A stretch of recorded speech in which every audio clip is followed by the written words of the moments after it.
my dad has been the one that has reached out to me the most in this situation. And so we were able to sit and chat again this week as well for about 3 hours. And some of it is over church stuff, some of it's not. The real issue that I have with my dad is I think because I keep saying I'm not sure where I am with the church, he's taking that as a cue that he needs to testify and talk about the hard things and unravel the arguments, because he's done more. Like, he's listened to some of the Mormonism Live things and some of the Mormon Stories thing. He's done more to investigate where I am than anybody else. He's also read, I think, Rough Stuff. And he's reading Stone Rolling. Right, he's reading Richard that Bushman. Right now. You need to add that one to the show notes there too. He's doing that right now, and I really appreciate that. You know, he's done a lot to try and understand where I am. Mm-hmm. But I think because I keep saying I don't know where I am, he's taking that as, well, I got to keep filling this hole. Yeah. And I talked to him about that a little bit too. I was like, Dad, really what I need from you is just to understand where I am.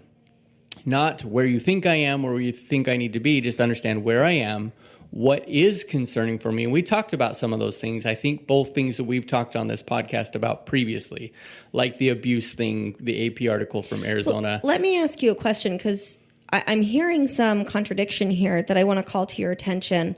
And you said, I don't know where I am, but then there's an expectation that your dad is supposed to understand where you are.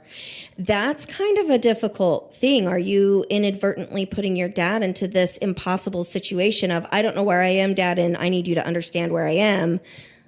That's a very good call out. I don't think that is what I'm doing. So I must have just misspoken that. It's not that I need him to understand where I am, more that I need him to understand why some of the things that I've said are concerning. So really what I hear you saying is you need some validation from your dad that says, yeah, Mason, I get that this issue is concerning. I don't really have a good response for it either, rather than I don't know where I am with my testimony in the church. You don't need him to address I don't need him to try and convince me. Right. You don't need the testifying. You don't need the help in figuring out where you are with the church. You're just needing somebody to be there, somebody outside of your wife to be there and say, yeah, I agree, this is concerning and I don't have an answer for it either. But I do still feel like the church is where I need to be in this good place as well. Right. And I love that statement. It's like, okay, yeah, I can see why. And I had to do this a lot with you, right? Oh, I can see why that would be concerning. Yeah, that makes sense to me. Right. It doesn't bother me as much as it's obviously bothering you, but I can see why it would be. And let me just hold some space for that. Right. And bless his heart, he's trying to do that. Was that a Southern bless his heart, or was that a Western? That was a Western bless his heart. He's doing the best he can, and there's no passive aggressive intent underneath the bless his heart. No passive aggressive in that at all. Like, really, I'm grateful that he is trying as hard as he is, and that has meant a lot to me. It hasn't changed a lot of where I am, but that's not what that's about. It has allowed us to still be together. He's a much different person to talk to than he was 15 years ago or 25 years ago. Much different than the dad I grew up with. Mm-hmm. And I really appreciate that because we have a good, pretty strong relationship. Right. Well, and call out to your dad. He's also the only family member that has actively tried to be there for me.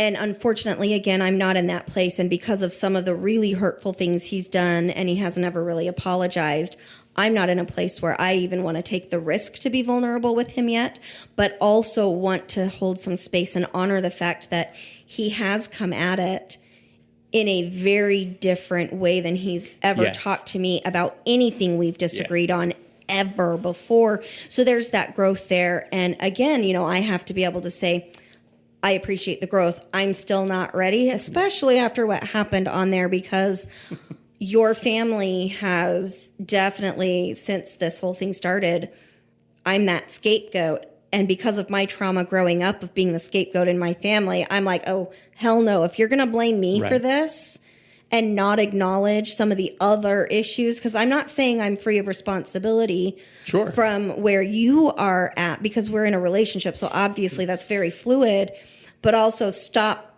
putting 100% of the blame on me, because when you blame me, you're ignoring all of this other stuff, which is exactly why people scapegoat. So once again, read the room. Right. Well, and I appreciate what he's done. I think I've told you a couple times now that if you were in the right space, I think that my dad would be able to hold space with where you are. I think, right? I don't know for sure. I think that he would. But in this case, you're not in the space to allow that right now. And that's okay too. Right. I'm not ready to take that risk because my past experiences have not been positive for me. And as you mentioned, there's some underlying struggle there still too. And so that's the way that it happens sometimes. All right. So we're going to bring sister-in-law in now, and we'll go from there, and we'll let her introduce herself.